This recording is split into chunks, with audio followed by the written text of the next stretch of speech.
શાહબુદ્દીનભાઈ, એક ઓડિયન્સમાંથી પણ વચ્ચે એક ફરમાઈશ આવી છે, ચરોતરી ભાષામાં રામાયણ કદાચ બધાને ખબર જ હશે, પણ તમારી મુખે ફરી એકવાર ચરોતરી ભાષામાં રામાયણ. છે ફરમાઈશ છે આ. અને એક જણાવું, પ્રમુખ સ્વામી મહારાજ હારે મારા બહુ અંગત સંબંધો હતો.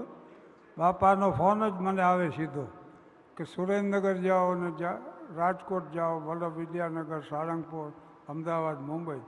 અને એમણે જિંદગીભર જ્યાં કીધું ત્યાં હું જઈ આવ્યો. પણ આ ચરોતરની રામાયણ બાપા બહુ સાંભળતા, એની કેસેટે છે અને હજી લોકો એ પાસે સાંભળીને આનંદ માને છે. આ હું બોલું છું એ અસલ સૌરાષ્ટ્રની લોકભાષા છે. હું ભીખુદાન બોલી છે. મેઘાણીએ લખી હો.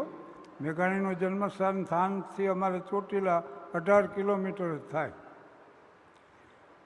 અહીં અમદાવાદ આવો તો ભાષા ફરી જાય. અહીં આવી એટલે પૂછે કેમ આવ્યા કે, એટલે અમે કંઈ આવ્યા ત્યારે આ વખતે આવો ત્યારે અમારે ત્યાં ચોક્કસ ને ચોક્કસ આવજો. પણ અત્યારે આવ્યાનું શું?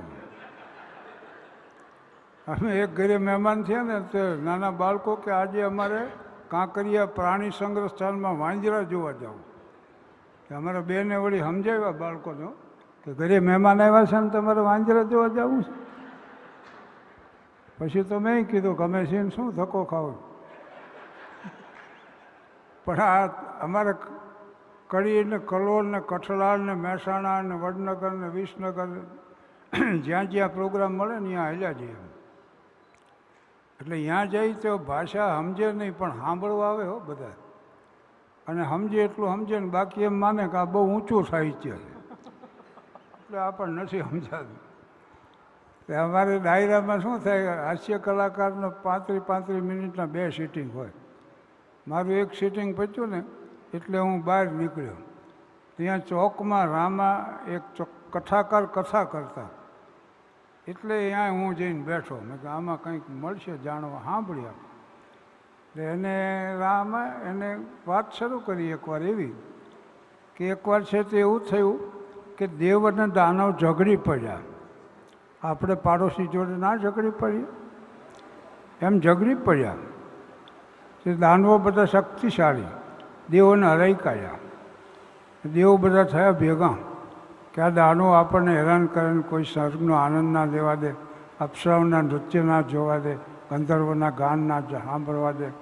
કોઈ કોને મારા તો દશરથને મદદ આવે.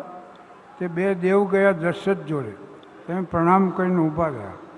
મહારાજા દશરથ કે કહો શું આવ્યા? કે પહેલાં દાનવો અમને હેરાન કરીને અમને સ્વર્ગનો આનંદ ના લેવા દે તો મદદ ના આલો. તો કે આલીએ એમાં શું.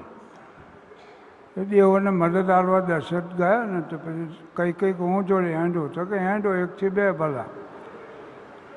પણ પેલું રથનું પહેર્યું ખરું કે નહીં એમાંથી ખેલો નીકળી ગયો. એ કંઈક એમાં ઓંગળી પેસાડી. મહારાજા દશરથ ખુશ થઈ ગયા કે ચાલ 2 વરદાન આવ્યા. કંઈ કે અત્યારે ના માગું તો 6 તાર ઠીક લાગે તો માંગજે ને આવ્યા તો આવ્યા. એમ પેલી મંથરા ખરી કે નહીં એણે કૈકેયીને ચડાવી 2 વરદાન માંગ, રોમને વનવાસને ભરતને ગોદી. તે રોમે દશરથે મોઠા પર ચડ્યા અને બેભાન થઈને ઢળી પડ્યા અને વળી ભવનમાં આવ્યા કે તું રોમને વનવાસ ન આવે. પણ કૈકેયી કે હાલો તો એ જ હાલો. તો રોમને ખબર પડી એ વનમાં જવા તૈયાર થયા. સીતાજી કે હું જોડે હેંડું તો કે હેંડું. લક્ષ્મણજી કે હું જોડે હેંડું તો કે હેંડું. તે રામ લક્ષ્મણ જાનકી જાય બધા રડતા રડતા. તો પેલો લંકાનો રાવણ ખરો કે નહીં એ એકવાર આવીને સીતાજીને હરણ કરીને ઉપાડીને લઈ ગયો. રામ એવા રેડ્યા છોના જ ના રહે. પછી વાંદરાને રીસવાન થયા બધા ભેગા કે રામ તમે ના રડો, અમે સીતાજીને ખોરી કાઢી. અને એ ગયા, સૈન્ય બનાવ્યું, સેતુબંધ પહોંચ્યો, લંકામાંથી લડાઈ થઈ, બધા ભેગા થઈને રાવણને ટીચી કાઢ્યો અને સીતાજીને લઈને આવ્યા. પણ હેરાન થઈ ગયા. પણ આ વાત જ છે. પણ અમારે બચુભાઈ ગઢવી હોય કે પિંગળસિંહ બાપુ હોય, દરબાર પૂંજાવાળા હોય કે ભીખુદાનભાઈ જેવા હોય તો આ વાતને આમે કરીએ કાંઈ કે પર્ણકુટીમાં પ્રવેશ કરીને આમે જ્યાં જોયું તો સીતાજી નહોતા. અને એની વિરહ અવસ્થા કેવી હતી તો ચલત અપાર જલ ધાર દઉં નૈનન સે સુધી બુદ્ધિ કોઈ બિસર રાઈશ તનું પ્રાણ કી જાવરો ભયોય મુખ બાવરો ભયોય ચિત્ત દાવરો ભયોય રહી શ્રુતિના અપાન કી રસિક બિહારી ધનુ ધારી સિંહ પ્યારી બેન જૈસી દુઃખારી ગતિ તૈસીના બખાન કી લાઈ લાઈ સુરતી પ્રિયા કે ગુણ ગાય ગાય બોલે વિલ પાય હાય હાય હાય જાનકી. તો આ વાત આમે રજૂ કરીએ. હમણાં 22 તારીખે ભાઈશ્રીની કથા હતી રાજકોટમાં, અને એમાં 30 મિનિટ મને સમય ફાળવવામાં આવ્યો, પણ બોલવાનું હતું માત્ર રામ ઉપર. એકવાર મોરારજીભાઈ દેસાઈને મળવાનું મને થયું હતું, અને મેં એમને એક વાત કીધી હતી. રામ ઘણીવાર લક્ષ્મણને એમ કહેતા કે લક્ષ્મણ, આદર્શ વગરનું જીવન વ્યર્થ છે. એટલે એકવાર લક્ષ્મણજી કે ક્યારેક આદર્શમાં જીવન વ્યર્થ બની જાય. પણ શાહબુદ્દીનભાઈ ચોક્કસ એવું કેવું એક પડે. મિનિટ, રામે કીધું કે આદર્શમાં વ્યર્થ બનેલું જીવન બીજાને માટે આદર્શ બની જાય. વાહ વાહ.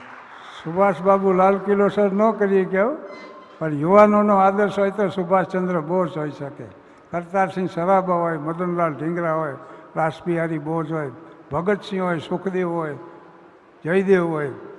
તો આ કારણ કે આદર્શમાં વ્યર્થ વાહ. બનેલા જીવન છે. ટૂંકમાં ચોક્કસ એવું કહી શકાય કે હાસ્ય વગરનું જીવન પણ વ્યર્થ હોય છે, અને માટે હસતા રહો, અને આપ હસાવતા રહો, અને આપ લોક સંસ્કૃતિની, લોક સાહિત્યની સેવા કરતા રહો. અમારા આ સેશનમાં આપ બંને જોડાયા, આપનો ખૂબ ખૂબ આભાર. આ વડીલો માટે એક જ પ્રાર્થના કરવાનું મન થાય. શોભિતભાઈ બેઠા છે ને, એક શેરથી 1 મિનિટ આ મેઘાણીની વાત કરીને ત્યારે મને એક પ્રસંગ યાદ આવ્યો હતો. 2 મિનિટમાં કહી દઉં. મનુભાઈ જોધાણીએ પ્રવચન આપ્યું, એ મેઘાણીના નામે ચલાવી, અને ઢોલારા સત્યાગ્રહમાં લોકોને ઉકસાવવા બદલ ઈશાની મેજિસ્ટ્રેટે ધંધુકામાં સજા કરી 2 વર્ષની. અને મેઘાણી અહીં સાબરમતી જેલમાં મેઘાણીને આંખો આવી હતી.